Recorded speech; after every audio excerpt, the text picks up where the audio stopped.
Hello जी hello. भाई साहब पूरी बम्बई में सारा टिकट मिलने को तैयार नहीं है, सारे शो हाउसफुल। बाकायदा रात को 12:05 का शो देख के आया हूँ मैं। इतनी जल्दी तो जीवन में कोई पिक्चर नहीं देखी मैंने। अरे इतनी जल्दी तो लोगों के फोन तक नहीं आते आजकल बर्थडे पे, जितनी जल्दी मैं थिएटर में जाके बैठ गया। बट खुशी की बात यह है कि it was all completely happily and very much reasonably worth it. मेरी बात मानो तो टिकट मिलते ही जाके थिएटर में देखो, बिकॉज इसका असली मजा वहीं आएगा। और मैं ये जो मजा है हिंदुस्तान के हर व्यक्ति को देना चाहता हूँ। Because I personally love the movie.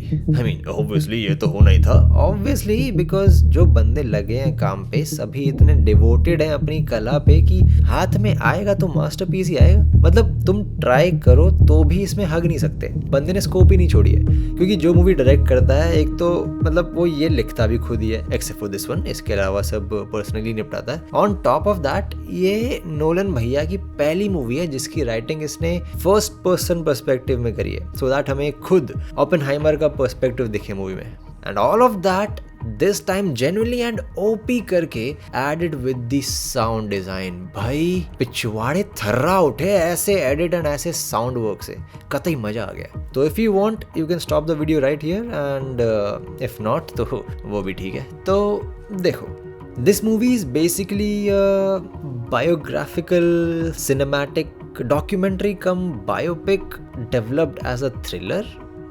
तो इसमें बहुत ही smartly, beautifully and I would say intricately पूरे माजरे को प्रेजेंट किया है दो टुकड़ों में जंप करा के।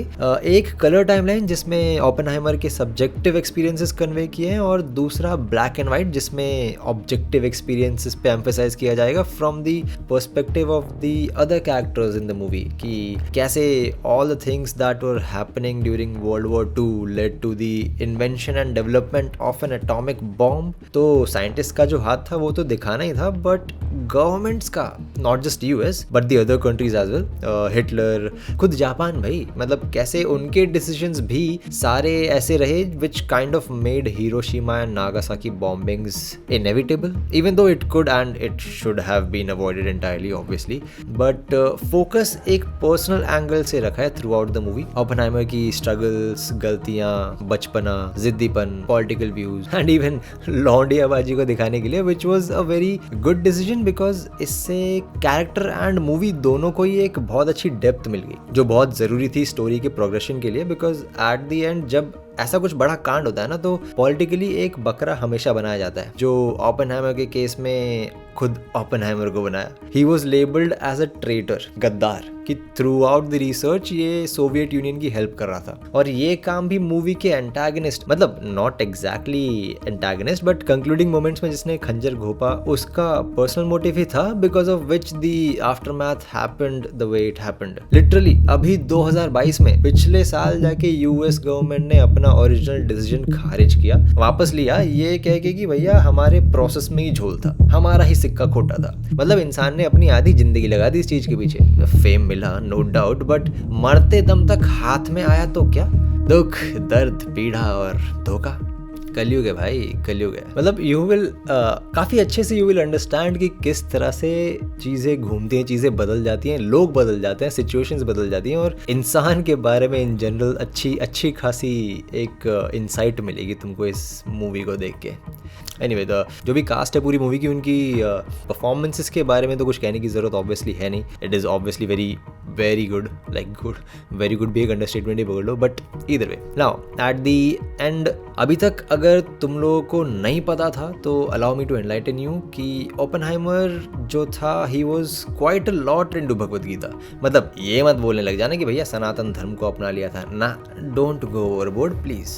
When anyone says कि Oppenheimer was an admirer of Bhagavad Gita, that means कि he read, he understood, and he genuinely liked what was written in it. In fact, he liked it more than any other religious philosophical thing he had read. क्योंकि Oppenheimer के हिसाब से Bhagavad Gita was the deepest literature according to him. और उसकी खुद की personal and professional life में उसके जीवन की philosophy in general को जो shape किया था, वो इसी किताब ने किया था। वो अपने जान पहचान वालों को भी गिफ्ट में काफ़ी दफ़ा भगवद गीता ही देता था। And to really really know कि उसमें एक्चुअली लिखा क्या था। उसने संस्कृत भी सीखी सो दैट वो ओरिजिनल भगवद गीता भी पढ़ पाया। और शायद इसी के चलते जब ये न्यूक्लियर टेस्ट जो हुआ उसके वक्त ओपेनहाइमर के दिमाग में दो चीज़ें आई, एक ये और दूसरी ये। और इसमें ये दूसरा जो वर्स जो कविता का हिस्सा है वो उसके दिमाग में आया जो उसने टेस्टिंग के बहुत साल बाद हुए टीवी ब्रॉडकास्ट के लिए बोल के सुनाया था। And that is the exact clip जो आजकल सोशल मीडिया के सबसे ज़्यादा चक्कर काट रहा है। I remembered the line from the Hindu scripture, the Bhagavad Gita. Vishnu is trying to persuade the prince that he should do his duty, and to impress him takes on his multi-armed form and says, "Now I am become death, the destroyer of worlds." So that was the connection of Oppenheimer with Bhagavad Gita, मतलब as short as I could explain it obviously. जिस चीज़ को ढंग से represent करने के लिए इन्होंने भगवद गीता की pretty much as it is Sanskrit में लिखी हुई किताब का वो पन्ना दिखाया, which I would say was a much needed and a very good thing to do to honor and justify his beliefs and philosophy of life. But मेरी जो concern है वो अब होने को तो छोटी सी है, but if it goes in that direction तो प्रॉब्लमैटिक हो सकती है कुछ हद तक। बिकॉज मूवी में भगवद गीता दिखाई तो है, बट ड्यूरिंग एन इंटीमेट और let's say during a sex scene to be precise.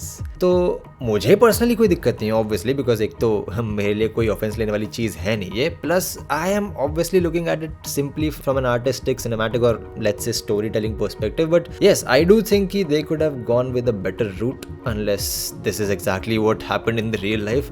Either way, let's just hope this movie doesn't face shit because of this. I mean, I guess offense लेने वाले Christopher Nolan की movies तो वैसे भी नहीं देखते होंगे या देखने जाएंगे। I mean, I'm pretty sure, but you never know.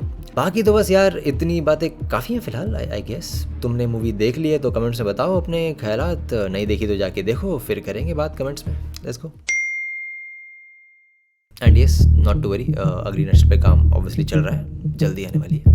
And this was not the video that I was talking about in the community post, so थोड़ा वेट करो, एक अच्छी और मेरे हिसाब से तगड़ी वीडियो और आएगी नटशेल के अलावा भी, सो स्टे ट्यून्ड।